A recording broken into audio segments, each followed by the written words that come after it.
Hi, welcome back to another episode of Coldstream Rod Shop. I'm Derek Fraser. In this week's video, we're going to keep on working on the 33 Ford chassis. The tanks are supposed to be here today for me to use the oxyacetylene. I'm going to bend the steering arms down to get a little more clearance between the tie rod and the steering arm and the frame itself. Once I have those bent, like right now, there's probably 1.5 inches clearance between these two here right now. And there's only about 1 inch clearance between the frame and the tie rod. Now, what I've done, I've simulated basically the full compression by taking all the springs out and everything. Like I said in the previous video, I don't think we're going to hit the tie rod, but it's just too close for my liking. And where we have the room to bend the steering arms, I think the best thing to do is to do that.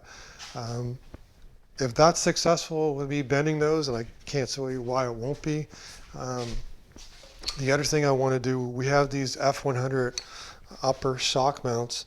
If I were to put them there like that, they're actually too tall. So what some people do is they'll mount it on an angle here and they'll just bend this up so that we can use it. You bend it up and then bend it out. So hopefully what I'll do with these, I'll do the same thing. I'll heat these up, bend them so that we can use them. And then what we'll also start doing is we're not going to get all of the body work done on the Camera Lady's Roadster, but in between what I'll start doing is doing the little spots that we have to do onto it. I either mentioned it in last week's video or the video before. There's a couple of little imperfections that have to be, we've got to put a little bit of body fill on. There's 1 or 2 on the deck lid and some places here where I had to fix the metal on the seconds. And then we also put in a cowl vent. I've got to do it on that. And then we did modifications to the firewall. So it'll probably take 2 or 3 weeks to go over and do all that stuff. I won't do it all on this episode. I'll do a little bit and show you. And kind of like what I said before, nobody wants to see anybody sand body fill. They like to see the end result, as do I, but it's not that exciting watching somebody sand body fill. So I'm not going to do that to you. Anyway, follow along at Coldstream Rod Shop. Here's my setup right now for bending the steering arms. I'm in the process of doing the second one here. The first one, I did it already. I did it last night. As you can see, that one's bent. It's dropped about 7/8 of an inch. I actually thought it was less than that, but when I compare it to this one before I dropped it, it's in the magnitude of 7/8 of an inch, and I was targeting probably 3/4 of an inch to an inch. Gonna make sure that we respect the Ackerman angle, which is something new I learned from some of the folks that watch my videos. I watched a couple videos they've referenced as far as maintaining the angle so that when the wheels turn, one wheel will cut more than the other. That way one wheel's not hopping. Anyways, we're not changing the overall length of the spindle arms by much. I think we're decreasing it by about just under 1/2 of an inch, which is something. It'll help with the turning radius for sure. The other thing that happened is that when I've got to do this in 2 steps. So essentially I'm not going to put my finger too close because this was just red hot a couple seconds ago. We've got to bend this turn first, let it cool, and then I'll bend this one. The problem with bending this one is it's got a tapered hole for the ball joint. And as I found out doing this one, is that when I made the bend here, I actually puckered this corner. So right now what I've done, I've just kind of ground it out a little bit with the rotary file. I'm going to get I think it's a 7-degree angle reamer, and we're going to clean that hole out to make sure it's nice and good. The bottom side, it's a little bit oval, but that's not going to matter so much. The ball joint is going to seat on this top chamfer, so we've got to get that one just right. So the gentleman that owns this got a brand new reamer. I was going to buy one. He's going to drop it off probably Monday, and we'll clean these holes up. But right now, it's looking pretty good on the technique I've used so far. So as soon as this is cooled completely down, what I'm going to do is I'm going to heat this corner up. I'll bend it back. Hopefully I don't pucker up that hole too much, but if so, we'll do the same thing that we did on this side. I'll clean the hole up with a measure with the vernier, clean the chamfer up some, And then what we'll do is we'll probably run the reamer in that regardless, just to make sure, because with all that amount of heat and cooling and stuff, it's more than likely going to distort it. So anyways, the steering arms are going well. Got the tanks from my friend as well. And I finally opened up this brand new cutting torch. I'm using the larger head onto it to put more heat into it quicker. So once this is all done, then we're going to tackle the upper shock mounts and do a similar thing to it. So there's the two steering arms bent. This one is still cooling down. So once it's completely cooled down on its own, I'll clean it all up, and then we're going to kind of dummy mount them on the axle to make sure that we've got the clearance that we want. I think we're still in the order of about 7/8 of an inch drop, 3/4 of 7/8, that was the target amount that I needed to pull off. It did shorten the steering arms up a little bit, like I said. We'll check and see if everything turns the right way by shortening the arms up a little. Dropping them brings it down, but you've got to tilt the arm in this way, which actually shortens the arm up. So we'll see how this goes. And then the first attempt on the F1 steering arms, what I did, I started off, I don't know if you can show it or not, I bent the steering arm this way and straight up. So I put a 90-degree on the arm where it was straight before. And then I tipped it somewhere around 30 degrees. So right now, once this cools down, I'm going to take it back over to the car and kind of mock it up as to where it should be. I think this is where I want it, but I still might have to adjust things. We want the springs kind of, or the shocks that is, mounted away from the frame. Kind of the same position as what you would if you bought some aftermarket weld-on shocks. I think this is going to do it. If it does, then I've got to do the reverse. Now, I didn't set the time lapse up with the oxyacetylene because I'm a little rusty with it, and wanted to kind of just do it on my own. But right now, kind of my comfort level is back after a few years here. And what I'll do is if this is satisfactory, I'll set the time lapse up and I'll show you me bending these arms.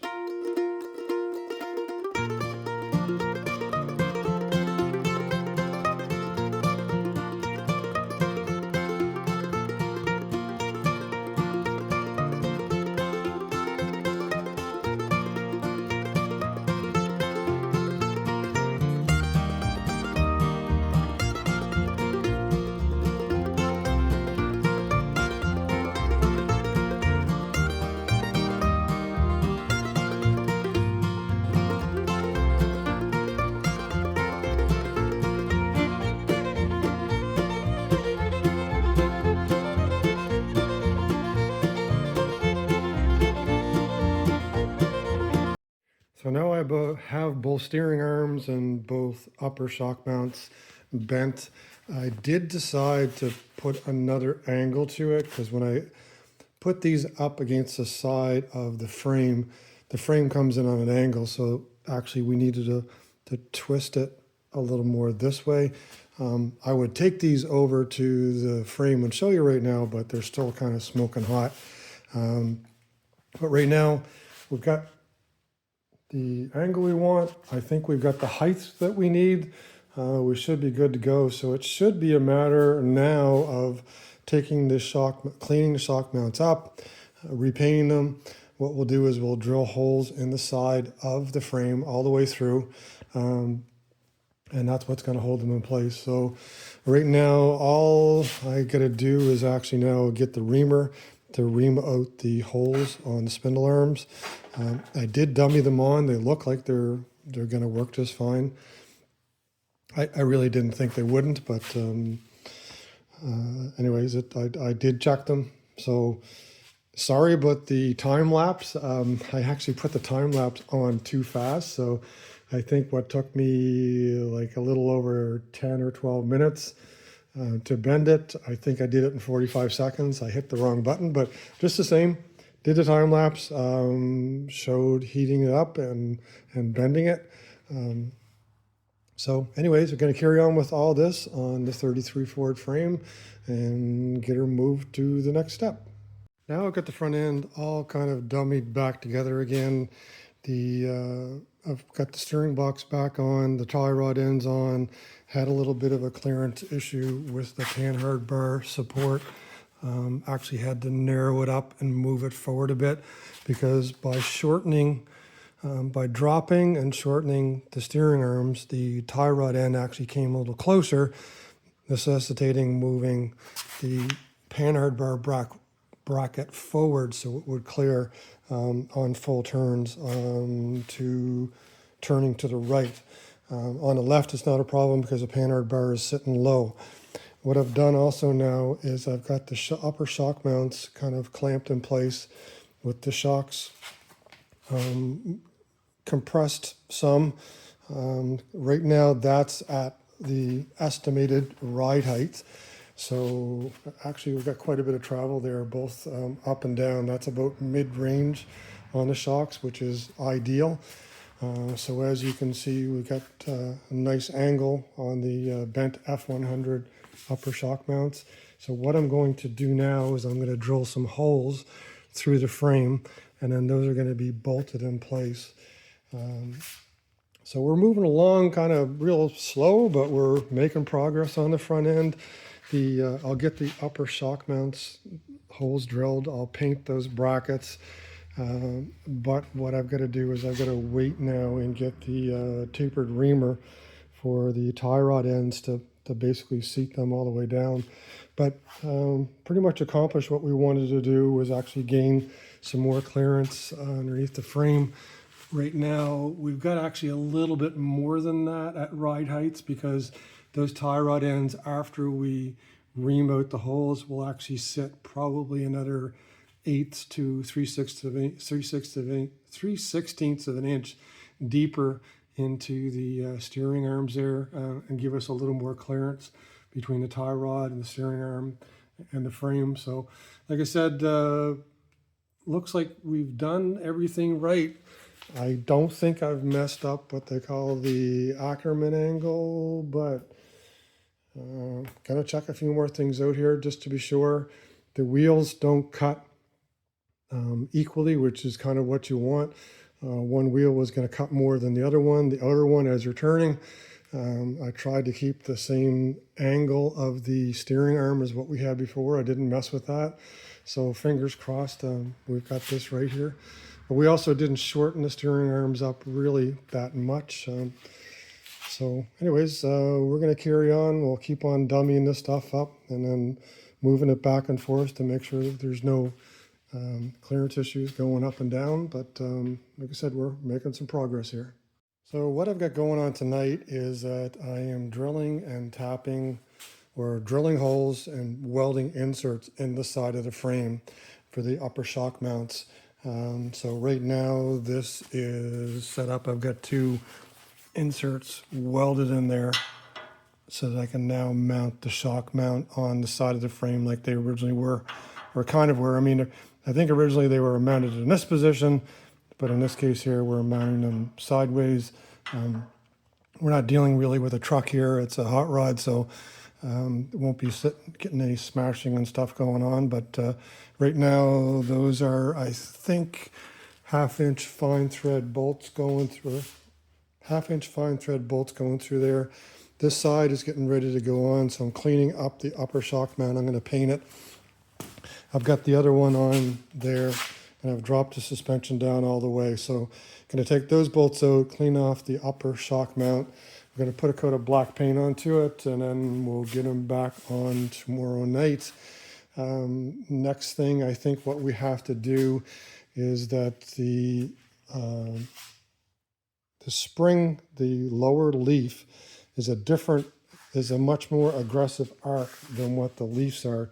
If you can see the leaves there, we're going to have to re-arc those springs.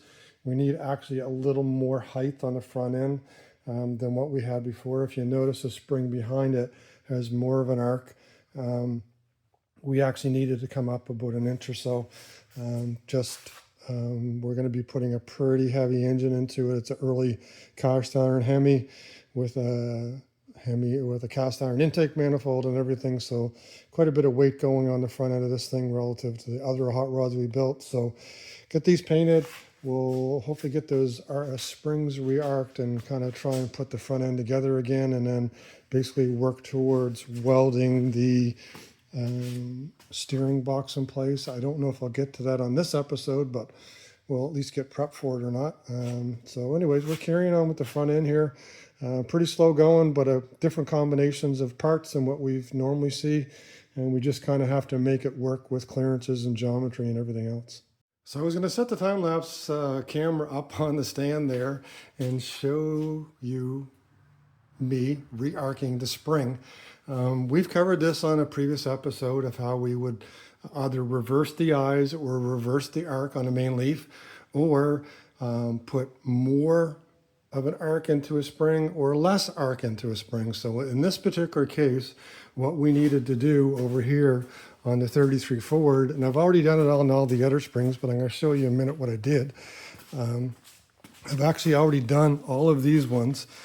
Previously, they weren't the same shape as the main leaf. They were actually flatter. We actually want to gain about half an inch to an inch on the spring for a couple reasons. One, we want a little more clearance between the tie rod and the frame. And two, we're putting an early Ford Hemi into this, so it's going to be very heavy. It's going to have cast iron intake manifold, more than likely cast iron exhaust manifolds. So yeah, we would need a little bit extra spring than what we normally would. So all these are done. What you do is basically set the spring leaf up on your hydraulic press. And each press is going to be a little bit different, so I suggest you take a piece and just creep in on it. And when I say creep in on it, what I mean is that you're going to take the hydraulic press, you're going to mark out your spring probably every 2 to 3 inches. Start with 3, a spacing of 3 inches. You're going to bring the hydraulic press up against it. And then what you're going to do is, once you got it tight against the spring, you're going to basically put 3, 4, or 5 pumps on the hydraulic jack to push the spring down. In my case, I was actually doing 5. Now, I've already done this one, but what we would do is you would go 1, 2, and then go to 4 or 5 pumps onto it. So what you're going to do is you're going to overbend the spring. The spring is elastic, so it's going to spring and it's going to spring back, but you're going to go to a certain point where the metal gets into the plastic state, so it deforms.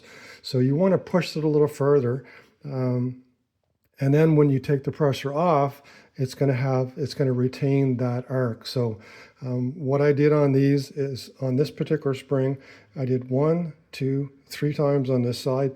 I turned the spring around, and then I did 1, 2, 3 times on this side.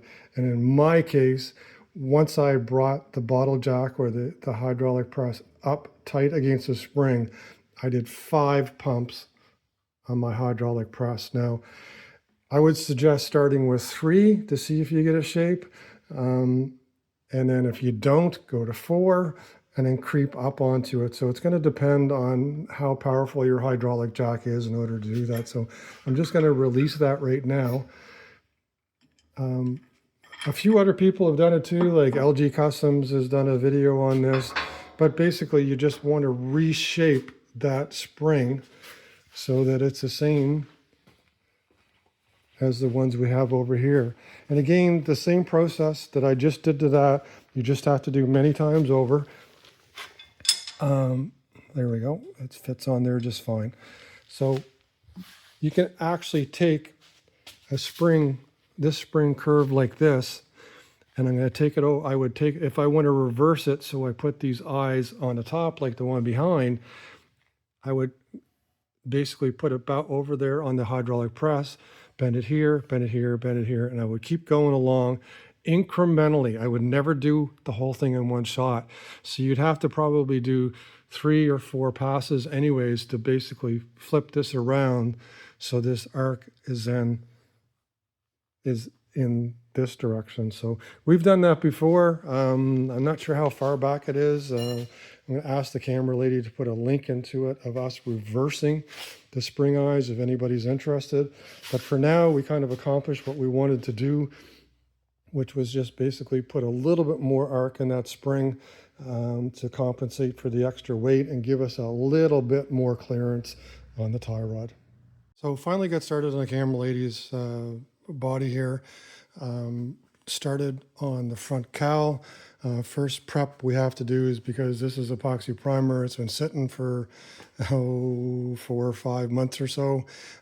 Have to rough the surface up with 80 grit sandpaper just to break the surface of the epoxy primer. And then what I've done so far, I'm just going to work on the cowl here. Like I said, what I'm going to do is basically work on a couple spots, show you what I'm doing. I won't show you me sanding it, but we're using the Evercoat Rage Ultra body fill. That's what I've been using all along. I've been using it for a few years now. I think there's a 3M version that's just as good, but this stuff is pretty easy to work with, lays on easy, sands well. So anyways, I'm going to sand this up and hopefully I'll be able to show you the top all finished sanded before the end of the video. And then over on the 33 chassis, what I've done tonight is that I welded the unisteer bracket to the side of the frame. I jacked it up and made sure I had this angle as best I could. I want it close to the front tie rod. Now there is a possibility that we might put some longer steering arms on it later. When I bent these, they shortened them up quite a bit. So what I did, I allowed for just a little bit of extra room in case we do that. I checked turning the spindles side to side for the Ackerman angle as best as I can see. I never changed the angle of the steering arms, so even though I shortened them, I kept them on the same angle, so they should still be pointing towards the rear of the center of the frame like they say to do. The upper shock mounts are painted now, and I've got them dummied on there right now for the time being. The only thing I have left to do, and I'm waiting for it to come in, is a reamer. I want to ream out the steering arm holes here and then make sure that the tie rod ends fit into them properly, because like I showed you earlier, when I bent them, I distorted them, but I took a rotary file and cleaned them up. Now I just have to go in with that reamer and clean the holes up. There's still plenty of room there from what I can see, but we got to do that next before we take this apart and do some cleanup work. And also, like right now, the chassis and the front suspension is basically sitting at the ride height. I left the springs out here because I still want to keep checking for clearances up and down and everything else, because all that stuff is going to matter when the engine and everything is into it. So right now, if I bounce it up and down, I get lots of room. If I turn the spindle side to side, nothing hits each other. I checked the panhard bar, even though it's not in there right now. Everything clears on that, so I'm thinking we're good to go here. And so we're going to progress with the reamer, clean out the steering arms, and then get moving forward on this. So here it is. We've got the top of the cowl finished, sanded now. Like I said, just want to show you beginning and end of the final product. Obviously not the final product, but the final finished sanded product. So this was one of the areas where I kind of knew I'd have to do a little bit of work. And of course, it took more than one application of body fill. Probably, I guess if I was a professional body fill guy, I could do her in one lick, but basically put it on, sand it, look for low spots, put it on, sand it, and then we've got it in place now. So happy with that. Going to switch off to the next biggest one, the firewall. We welded a piece of metal across the front. Now, when I did the 32 pickup, I went to great lengths to sand all these little areas up here, the original metal, to make them smooth and shiny. I think on this one, we're going to sand up the defects, but I'm going to leave a little bit of the patina there. I kind of want to make it, I don't want it to make it look absolutely perfect. Same thing, we left the holes here for the dash tunnel. I'm going to put some screws on that when we put it together. I left a couple other holes there. I didn't want to have that shaved kind of plain Jane look on this one. So I'm going to continue working on that. But this week I kind of run out of time. So like usual, that's it. We got a little bit of work done on the 33 chassis. We got some important stuff done. We got the spindle arms bent and we got the upper shock mounts bent. Got everything put back together again, and I've got the unisteer welded in place. Still not done with it because now I've got to take it apart and paint a few things. But I really don't think there's going to be any, oh, the panhard bar too, I had to adjust that. So quite a bit of stuff to take on and off and on and off, but that I think is pretty much done. Next week, fingers crossed, we'll put the front wheels onto it and then move to the back. And then next week I'm going to carry on with more stuff on the Camber Lady's 32 Roadster body because we want to get this done before it gets cold. So anyway, that's it for this week at Coldstream Rod Shop. Hope you enjoyed. Please like, share, tag, and subscribe. And come on back next week to see what we're up to. Everybody take care and have a great week. Hi, I'm Derek Fraser from Coldstream Rod Shop. Just want to show everybody what we've got going on in the fall of 2025. This is Brenda's 32 Ford Roadster. It was a complete build that we did for them.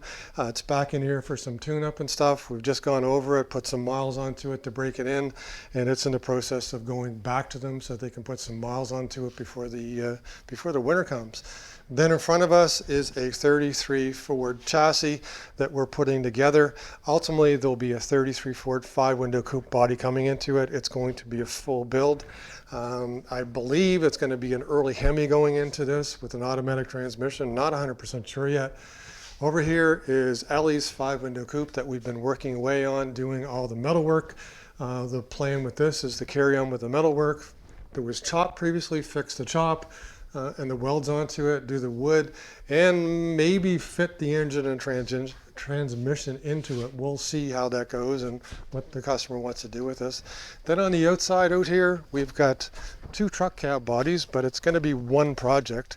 In front there is a 60 Ford 4-door pickup truck, which is an old military truck. They weren't that common. I guess they're quite rare from what I'm told. And then in front of us, this is a 60 Ford pickup cab. Now the reason why this one is here, because if you notice there, it's got a small rear window and it's smashed in some. The customer wants it restored and then actually put the big rear window into it. That's going to be a few months old, but we got to get rid of some of that to get that in there. Over in this garage, we have the Camber Lady's 32 Ford chassis here. We've been picking away onto it, painting parts, assembling it. We've got a Y block and an AOD into it. That is her body there. So when Brenda's Roadster leaves, her body is going to go over in the other shop. We're going to do the body work onto it. There's not much, and then paint it the same color as this. Then over in front there is an original 32 Ford Roadster, which is a future build. There's a Cadillac flathead and a quick change rear end that will go into that. That's about a year more out. And then over on the side there is our 29 Model A sedan hot rod and our 32 Ford pickup that we drive. So that's it at Coldstream Rod Shop for the fall of 2025. Check out our YouTube channel. Please like, share, tag, and subscribe, and we'll catch you later.